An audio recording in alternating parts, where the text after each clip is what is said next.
Afternoon, folks. It's Sam Bailey here from Silver Compass Digital. I've been joined by my friend Kathy Ennis again, ahead of our small business bootcamp, which is just over, or just under rather, 2 weeks away now.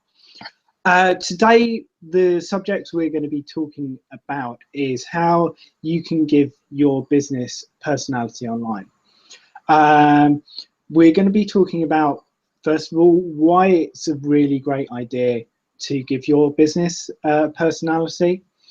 Also, the ways that you can do that and the tools that are available to you that make it easier for you to show your personality, show off your business online, and do it in a really cost-effective and meaningful way as well. So without further ado, I will pass you over to Kathy to both introduce herself and to start answering our first question, which is, why do you want to show off your personality, your business personality online? Thanks very much, Sam, and thanks for inviting me along to speak again today in advance of the boot camp. My interest in this is twofold. One, because I work with small and micro businesses to help them understand how they can utilize various channels to market their business, take their ideas and their products out to market. But also because one of my expertise is around the whole concept of brand and engagement marketing. So this concept of how and why we need to have a personality online sits right there in the middle of that. And I think the easiest way to consider it is the old adage that people use, you know, that people buy from people. And I think the thing that smaller businesses, the advantage that smaller businesses have over larger businesses is their proximity to their customer base. And the fact is that a lot of smaller businesses know their customers far more on a person-to-person level than some of the much larger corporate organizations ever will. So the fact is that if you start building this relationship with people that know you and like you, they're more likely to want to buy from you as well. So for me, it's this whole concept that you will have a better business the closer you are to the people that you sell to, and your personality is the thing that's going to help you do that. And I think you're absolutely right on that point as well. I mean, one of the things that's incredibly important to me as a business, and bearing in mind that essentially I am the person in my business, is that my customers, my clients have a relationship with me. I am the person that they are buying from. They're buying my knowledge, my service provision, but I'm very set that ultimately what they are buying is a relationship with me, be that and in a very, very sort of personal way. That's the way in which I like to do business. I want to be able to phone up a company that I'm working with and know the person that I'm speaking with, and I want that. I want my customers to have the same experience with me as well.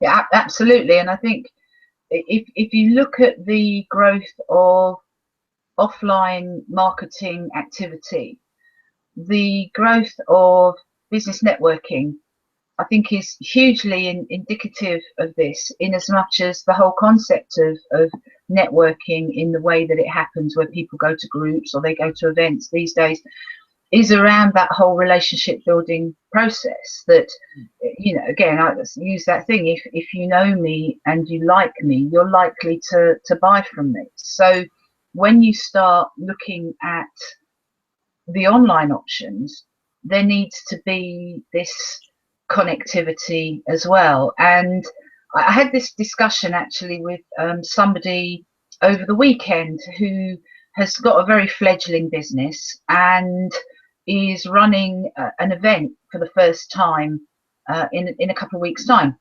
And I was talking to him about the need to have a structure behind that event planning, so that you have your lead up where you talk to people about what the event is about and encourage event registrations and all of those kinds of things. And then you have the event itself.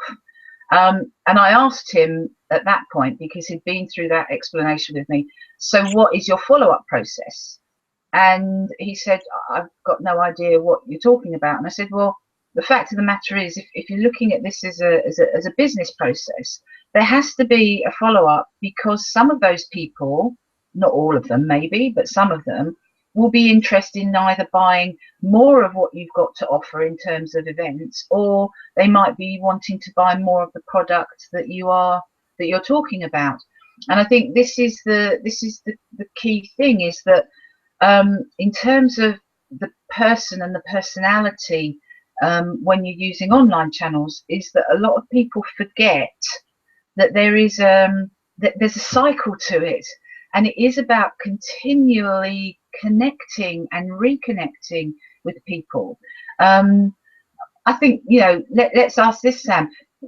Before we started talking here, you and I had a quick conversation, and you told me a great anecdote about something that's happened to you in the last week, which is typical of this process, about building that rapport with somebody, and then that leading to something else. So perhaps you'd want to share that. Well, of course. And so what's happened in the last week is I've been off to Coventry to speak at the Promotional Products Expo.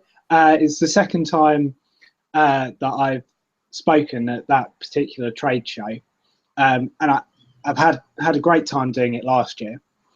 Went back again this year, and one of the guys that came to my session last year specifically came and found me. He knew that I had a stall there. He really enjoyed the session last year. He's been on my email list and my email database since he came to the session last year. So he's been hearing from me. He's been hearing sort of personal blog stories from me about growing my business, my experiences, tips and tricks with marketing that I give away for free.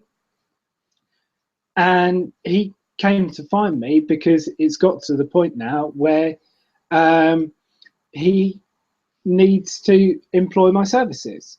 And it wasn't right for him a year ago to come and start exploring the opportunities of working with me. But now it is a year later. And he said that it was me that stuck out in his mind because he's been having the regular communications with me on a personal basis. So what do you think are the key things that help to build this personal relationship, the thing that keeps you front of mind in front of people who potentially could be customers? Now, I think there's a couple of things, and specifically when it comes to email marketing and sort of injecting personality and being front of mind to customers in that respect, you want to be sending something from an individual. It's been much more effective because I've been sending emails to my database from Sam at Silver Compass Digital rather than an info or hello at Silver Compass Digital. It's not some faceless corporation that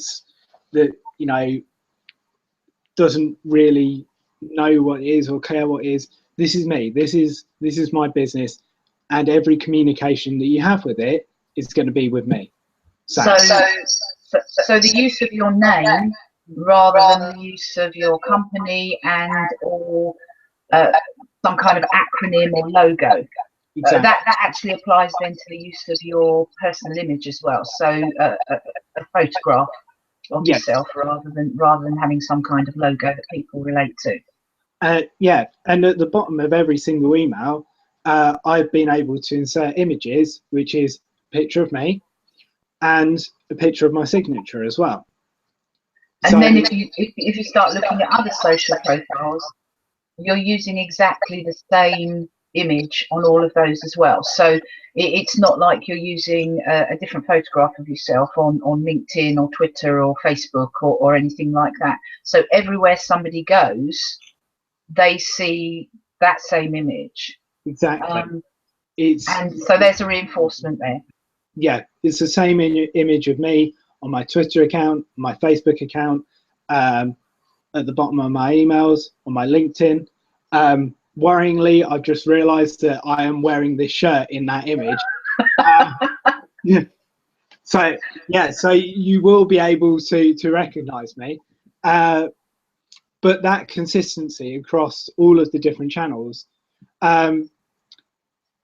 it's helping you to build that brand, to build you.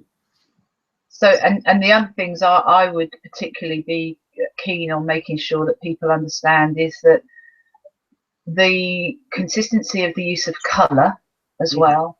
If they, they've gone to the trouble of putting together some kind of recognisable mark, like a logo or something like that, then it's important that those colours are used across everything that they do, and even down to the fact that the headers on their social profiles should be using those colours and using imagery that's consistent with the kind of images that they're using on their website.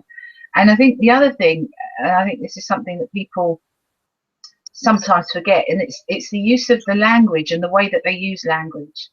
Because often when people are we do tend to use spoken word differently to written word.